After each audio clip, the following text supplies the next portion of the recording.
Hello everybody, welcome into Scores, Goals, and Touchdowns with Mr. Pat. Just running with a two-man group this week. We're going to see how that goes. I am, of course, Mr. Pat, your host. Back with us again, we have Derek Lawson, the host of the main event, Saturdays 10 a.m. to noon, 88.3 FM, WXUT, and the website ToledoSportsRadio.com.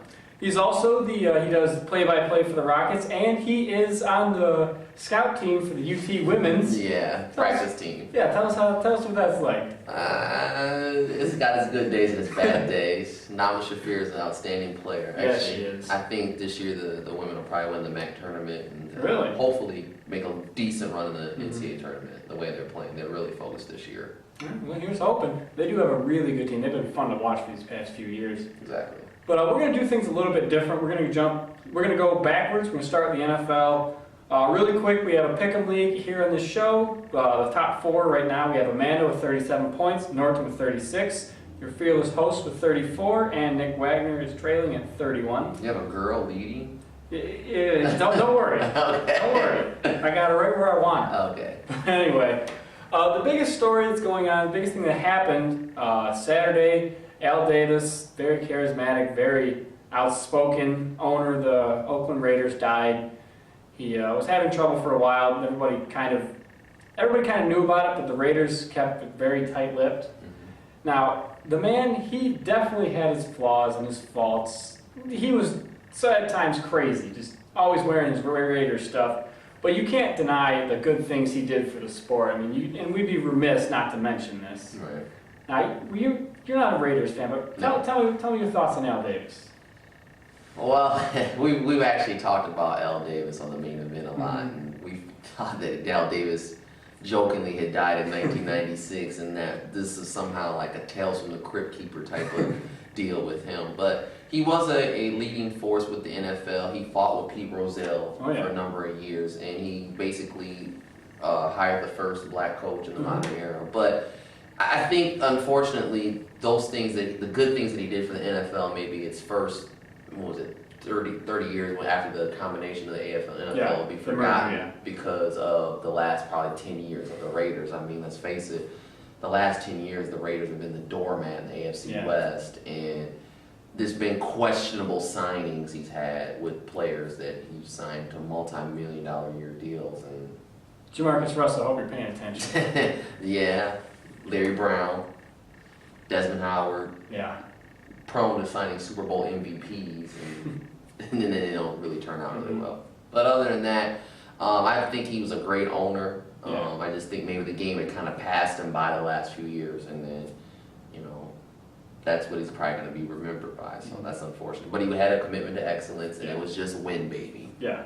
And one thing you can say about him, you can praise him, he wanted to win. Just win, baby. Like he said, he tried everything he could to make his team win. If he didn't think you were up to it, he fired you. Now you got owners like Mike Brown, who Arnold always complains about, not really just seeming to collect a paycheck, but this guy, he did everything he could to make sure his team could win. Kind of like George Steinbrenner, but a little less crazy. I was thinking that he was more like the West Coast Steinbrenner, basically. But, okay. Usually we go into what team we think was the best this week. Now, I know you're going to call me a homer with what I'm wearing right now, but I got to say, the 49ers, they look really impressive. I mean, they've been bad for the longest time. Jim Harbaugh comes on, and he just immediately turns them around. They look good. Alex Smith looks like an NFL quarterback. They're not turning the ball over, and they blew the Tampa Bay Buccaneers out of the water today to the tune of 48-3. They were both 3-1. They just look really impressive, I gotta say. I say this a lot, but thank you, Mike Hart, for taking away Jim Harbaugh's status as Michigan man, keeping him out of Ann Arbor so we can come to San Francisco. All right. You were talking earlier what team you liked. Who was your best team this week? Well, since it's Sunday, the team that I want to really see is going to go against my favorite team is the Lions. We're trying to see if they're the real deal. This is an in-conference game. They're 4-0 right now. They're playing the defending NFC North champions, and it's on Monday Night Football. So now let's see if these young Lions can actually step up in prime time and actually take over the crown. I believe they're tied with Green Bay also at 4-0. So this is a really big game. So that was the game I was pretty much looking forward to this week.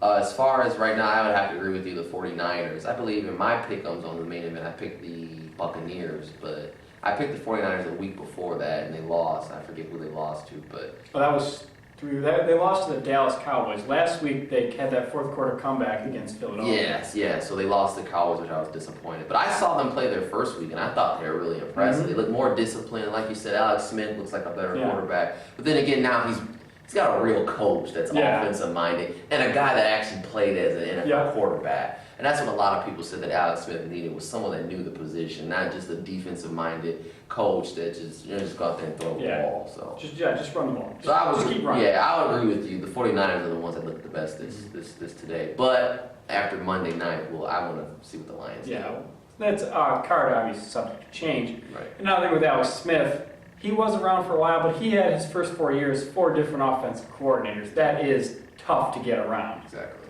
Now, another thing I want to mention, Oakland beat Houston 25-20. I guess it's only fitting. I mean, Al Davis is rallying around this team. They look really good, which is something, I mean, both teams from the Bay Area, you don't think going into this season these two teams are going to be good. But, I mean, what is going on? I mean, is Oakland for real?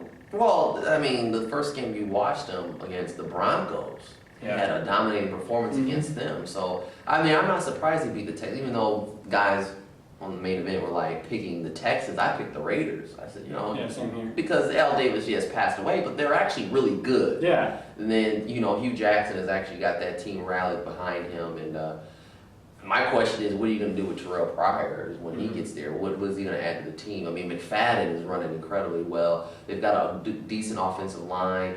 Campbell's playing well, and their defense is looking good. So. And Darius Hayward-Bay had the tune of 7 catches, 99 yards, and a touchdown, which was really, well, I mean, when he was drafted, I mean, they had Michael Crabtree sitting there. It's nice to see him finally maybe earning that money that he was given. Right. Now, we're going to have to kind of move on to college right now. Okay.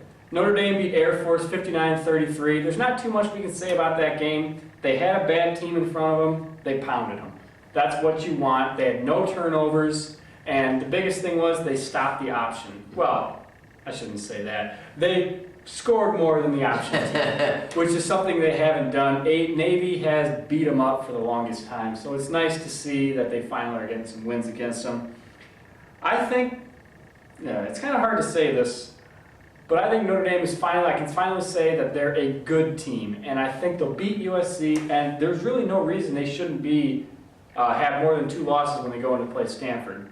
I mean, I'm really looking forward to this team. Did you watch any of that game, or? You were at UT. Yes, I was at UT, so I didn't get a chance to see Notre Dame against Air Force. I mean, I've watched them, though. I think they're really more competitive. They're not. You can't say that this is a Notre Dame team that has an easy schedule or whatnot. They're a good team. You got to give them their respect. They're actually getting respectable now. So, yes, they should only have possibly 2 losses. They really should have no losses, but right. They should have beaten Michigan. And Michigan's looking good. They're undefeated. Yeah. So, like I said, they've actually played a really decent schedule this year. Stanford, I'm going to go out on a limb and say they could be able to beat Stanford. I think it's the Andrew Luck thing is the infatuation with him, but one man doesn't help you win a football game. Yeah. And I think Notre Dame is solid, so I could see Notre Dame pulling it off. Well, here's hoping. Well, I mean, because they'll learn from the loss at Michigan and stuff. And they played better each week. I mean, they had 2 games in a row without a turnover, which is huge considering how they started. 10 turnovers in their first 2 games. Yeah, the quarterback situation, they got under control. That was the key there. But we're going to move on past that. You mentioned Michigan. They beat Northwestern. This was actually their first away game all year. They were 5-0. Yes. Wow. That's a favorable schedule. I didn't realize that. Oh, yeah. Okay. It's weird with Michigan because they seem to be a team that gets all the right breaks at all the right times. I know you got to be in the right place, but I mean, this is ridiculous. Notre Dame, they had the ball slipping right out of Reese's hands. They had the fumble at the goal line that bounces right to Denard Robinson. And this game, Northwestern driving and try to take the lead back. Ball bounces off the receiver's hands right into the Michigan defensive back. From there, it was over. There was no stopping Michigan. How good is this team? Or is this more of a smoke and mirrors, or is they actually good? Smoke and mirrors. I mean, the last few years with Rich Rodriguez, they've had, well, before the season when they only won 3 games, the last 2 seasons, I believe they've been 4-1.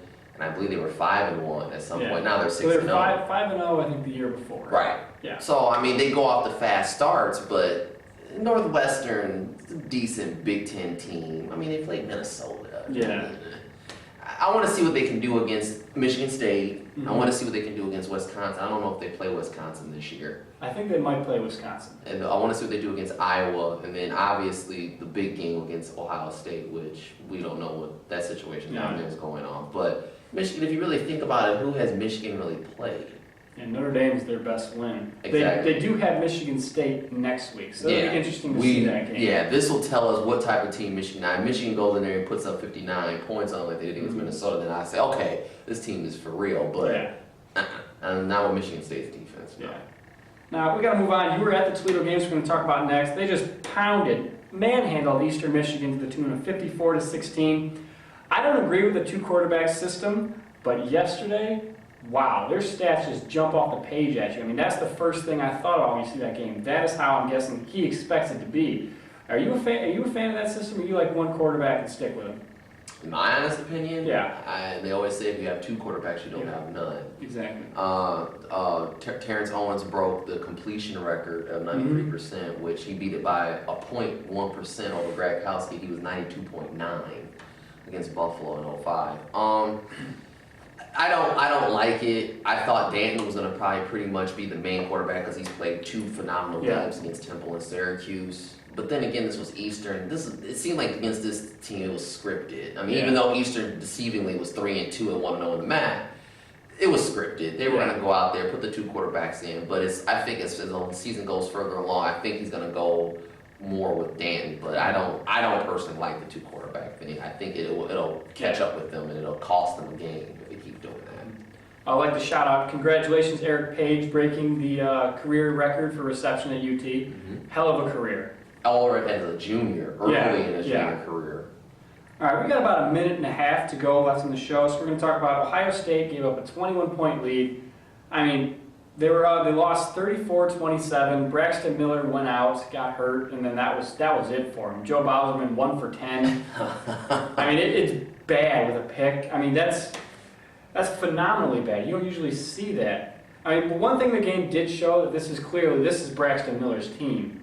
I mean, he was moving the ball all game. They had a 21-point lead, like I said. Bauserman comes in, and forget that. They end up losing the game. I mean, each week I ask people, what's the deal with Ohio State? They're very hot and cold, very difficult to get a read on. Do you think they'll be able to right this ship?